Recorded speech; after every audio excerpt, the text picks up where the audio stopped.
Nongeye kubasuhuza no kubaha ikaze mwebwe mwese mukurikirana amakuru n'ibiganiro byacu ahangaha kuri Ihango TV. Ihango TV ni umuyoboro wa YouTube ukugezaho amakuru aba ari kugenda avugwa hirya no hino ku isi, ariko by'umwihariko amakuru yacu akaba yibanda mu karere k'ibiyaga binini.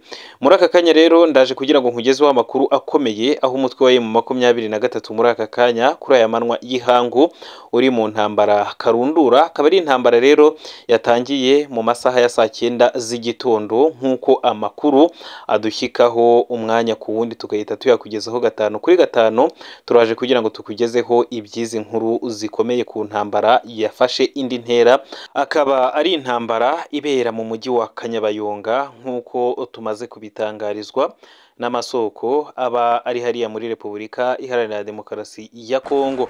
Ni amakuru rero akomeye atugezeho, tukaba tugiye kuyarambura. Reka rero mbanze nsuhuze mwebwe mwese mutwumva muherereye muri Kongo, abari mu Rwanda, abari mu Burundi, abari Tanzania, Kenya, Uganda ndetse n'ibindi bice byose bigize umugabane wa Afurika. Mwese ndabasuhuje kandi bahaye ikaze mu makuru yacu y'aka kanya. Ndongera kandi gusuhuza mwebwe mwese mutwumva muherereye ku migabane ya kure, haba ku mugabane wa Amerika, umugabane wa Aziya, umugabane w'Uburayi. Namwe mwese ndabasuhuje kandi bahaye ikaze mu makuru yacu y'aka kanya. Ni amakuru rero adushyitseho nk'uko ubibona, akaba dushyitseho muri aka kanya tugahita tuyakugezaho 5 kuri 5, aho ari amakuru ari kugenda agaragara hirya no hino ku mbuga nkoranyambaga. Cyane cyane urabona ko n'ibinyamakuru bitandukanye byakomeje kugenda biyandika. Akaba rero ari intambara iri hagati y'umutwe wa M23 ikomeje gufata indi ntera, aho uyu mutwe uhanganye n'ingabo zitandukanye zirimo iza Repubulika Iharanira Demokarasi ya Kongo FARDC, umutwe w'abacanshuro wa Wegina, ingabo za FDLR, ingabo z'umuryango w'amajyepfo SADC zigizwe n'iza Tanzania, Malawi ndetse na Afurika y'Epfo, ingabo zo mu Burundi ndetse n'umutwe wa Wazalendo. Akaba aribo bakomeje guhangana n'umutwe wa M23. Ni M23 rero n'ubundi ikomeje kugaragaza ubushobozi bukomeye muri iyi ntambara, aho ubu ngubu bamaze kwinjira mu mujyi wa Kanyabayonga. Ni intambara rero yatangiye kuri uyu wa kane mu gitondo cya kare ku isaha za saa 9, aho intambara yatangiriye ahitwa Miriki. Kuri ubu ngubu rero intambara ikaba irimo yumvikanira mu mujyi wa Kanyabayonga, nk'uko dukomeje kugenda tubikesha amasoko yacu ari hariya muri Repubulika Iharanira Demokarasi ya Kongo. Ni amakuru rero dukomeza kugenda tugukusanyiriza tukayakugezaho 5 kuri 5 ahangaha kuri Ihango TV. Akaba ari amakuru rero tuba dukesha ibinyamakuru bitandukanye, ayo tuba twagukusanyirije ndetse n'aba ari kugenda acaracara hirya no hino ku mbuga nkoranyambaga cyangwa se yandikwa mu binyamakuru bitandukanye.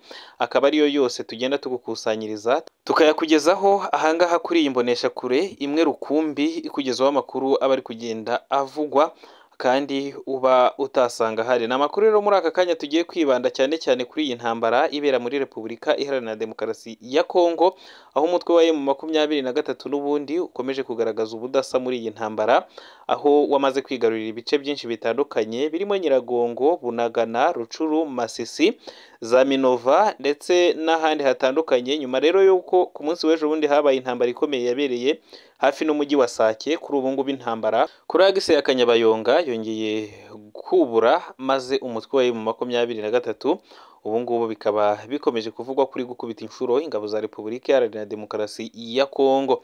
Hari amashusho rero atandukanye dukomeje kugenda twakira, turimo tugutunganyiriza ndetse tukaba tuyegeranya kugira ngo tukugezeho inkuru irambuye ku by'iyi mirwano yazindutse kare cyane ibera hitwa Miriki hafi n'umujyi wa Kanyabayonga. Kuri ubu ngubu ikaba yamaze kwinjira kuri Kanyabayonga, nk'uko nyine dukomeje kubikesha ikinyamakuru cya Kivu News nk'uko cyabitangaje, ndetse n'andi masoko yacu yose ari hariya muri Repubulika Iharanira Demokarasi ya Kongo barahurira kuri iki kintu kivuga ko umutwe wa M23 wamaze kwinjira bwite mu birindiro by'ingabo za Repubulika Iharanira Demokarasi ya Kongo ndetse n'ingabo z'umuryango w'abibumbye MONUSCO, kuko bafatanyaga kurinda umutekano muri uyu mujyi wa Kanyabayonga.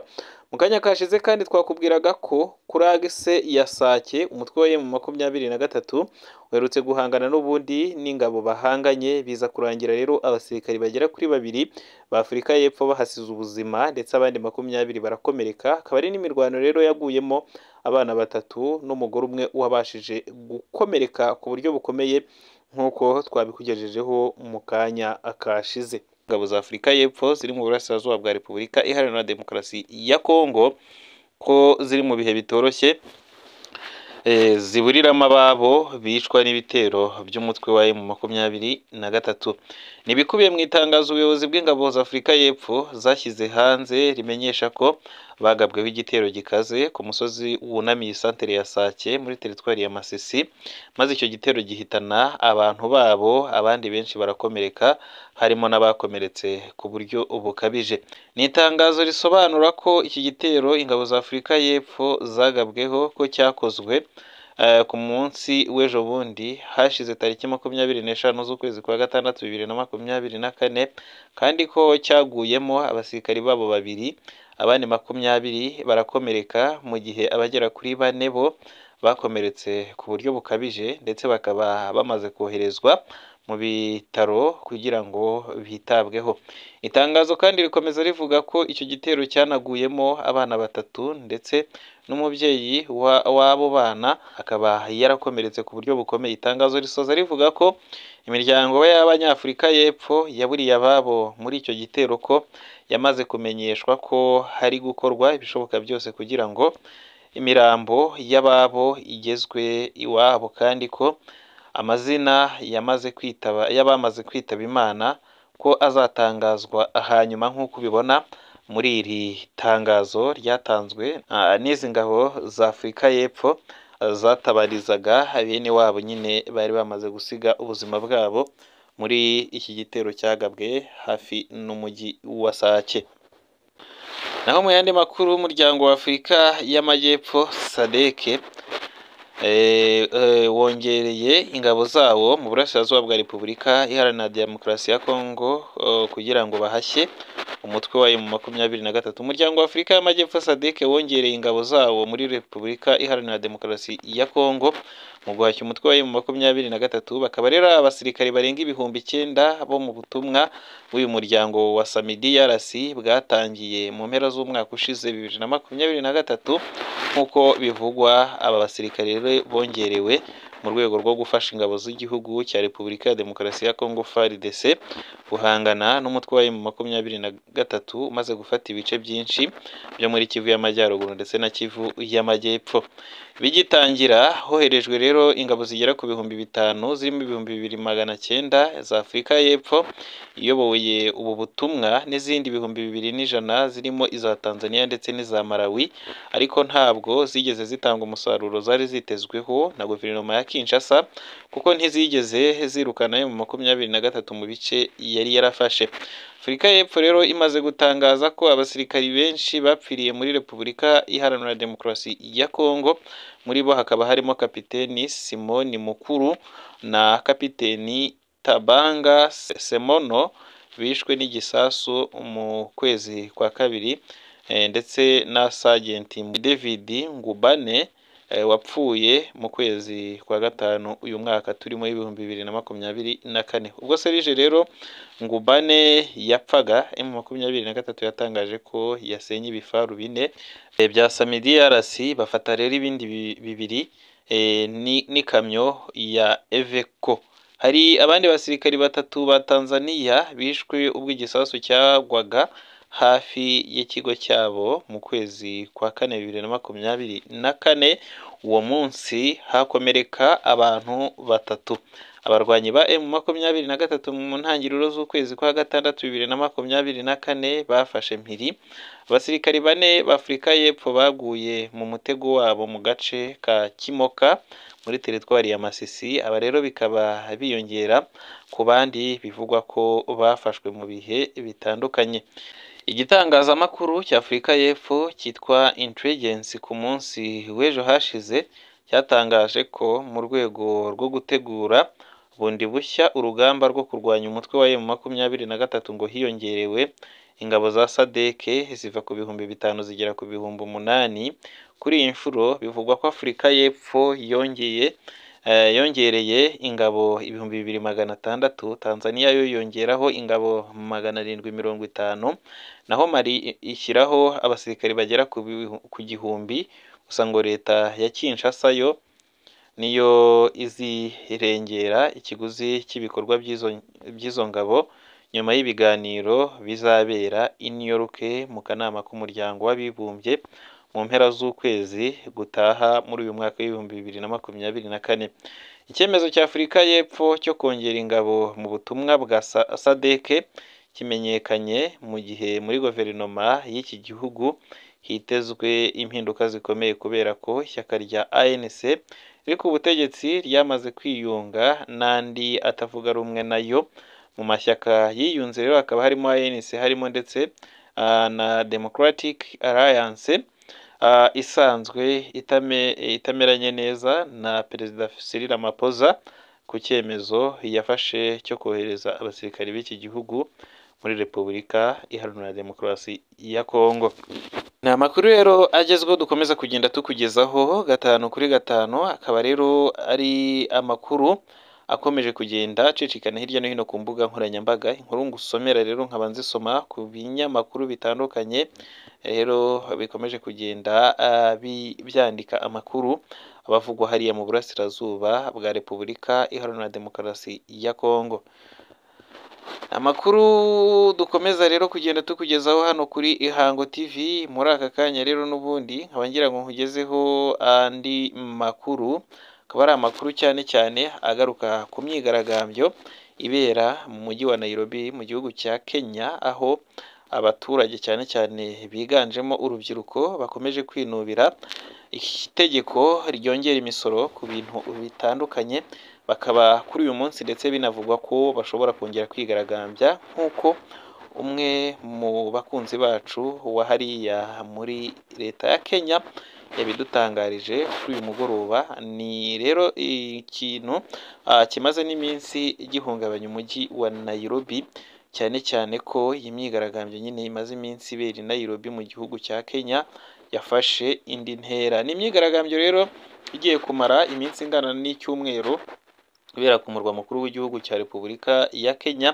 Ahanini abayikora biganjemo urubyiruko rw'abasore n'inkumi baramagana rero umushinga w'itegeko rishya ry'ubukungu ryongera imisoro. Abaturage rero baramagana uyu mushinga bavuga ko ugamije gukomeza guhonyora imibereho yabo n'ubundi itaboroheye, ndetse n'ubukene bwakomeje kuvugwa kuva Perezida William Ruto yagera ku butegetsi. Kuri uyu wa kabiri tariki 25 z'ukwezi kwa gatandatu 2024, inzego zishinzwe umutekano zari zawukajije ku biro bimwe by'ibigo bya leta birimo ku ngoro y'inteko ishinga amategeko, ku biro by'umukuru w'igihugu ndetse no kuri za minisiteri. Gusa amakuru atangwa n'abaturage baturiye umurwa mukuru wa Nairobi akaba avuga ko nyuma ya saa sita z'ejo hashize abigaragambyaga bakozanijeho bidasanzwe n'abapolisi ndetse bakabanesha, ubundi bakinjira mu ngoro y'inteko ishinga amategeko. Imyigaragambyo yafashe indi ntera nyuma y'uko mu gitondo cyo kuri uyu wa kabiri inteko ishinga amategeko yatoye umushinga w'itegeko rigamije kongera miliyari 2,700,000 ku misoro hagamijwe kwikura mu myenda y'inguzanyo iremereye iki gihugu gifite. Amashusho rero yagiye hanze agaragaza rumwe mu rubyiruko ruri muri iyi myigaragambyo rwamaze kugera mu nteko ndetse ruri gushwanyaguza bimwe mu birango by'igihugu nk'amabendera ndetse runangiza na bimwe mu bikoresho nk'intebe n'ibindi. Ku wa mbere Perezida William Ruto yari yahamagaje abari muri iyi myigaragambyo abizeza ko ubuyobozi bugiye gusuzuma ubusabe bwabo. Gusa bamwe mu basesenguzi bavugaga ko mu byo yatangaje bidatanga igisubizo cy'ibyo abanyakenya barimo basaba. Byanavuzwe kandi ko muri iyi myigaragambyo yaguyemo abantu bagera ku 10, bakaba baraguye hafi n'ingoro y'inteko ishinga amategeko, mu gihe abandi benshi bakomeretse. Kimweho rero ku mugoroba wo kuri uyu wa kabiri William Ruto, perezida wa Kenya, yatangaje ko leta itazihanganira abateguye n'abatera inkunga imyigaragambyo imaze iminsi muri icyo gihugu. Mu ijambo yagejeje ku gihugu yasobanuye ko bagiye guhagarika abo bose, yavuze ko kandi bateguje imvururu bakora ibikorwa byo kugambanira igihugu. Perezida William Ruto yanategetse ko inzego zose z'umutekano zikumira ibyo avuga ko ari umugambi w'abagizi ba nabi wo guhungabanya umutekano n'umudendezo by'igihugu. Reka rero amakuru yacu n'ubundi tuyahagarikira aha ngaha, tugaruke mu kanya tukugezaho abagezweho. Akaba rero ari amakuru twagusomeye mu bitangazamakuru muri aka kanya. Rero reka nkubwire ngo niba utari wamara gukanda kuri subscribe ya munsi y'iyi video, maze urebe ahanditse iryo jambo urikandeho, ubundi tujye dukomeza kubana 5 kuri 5.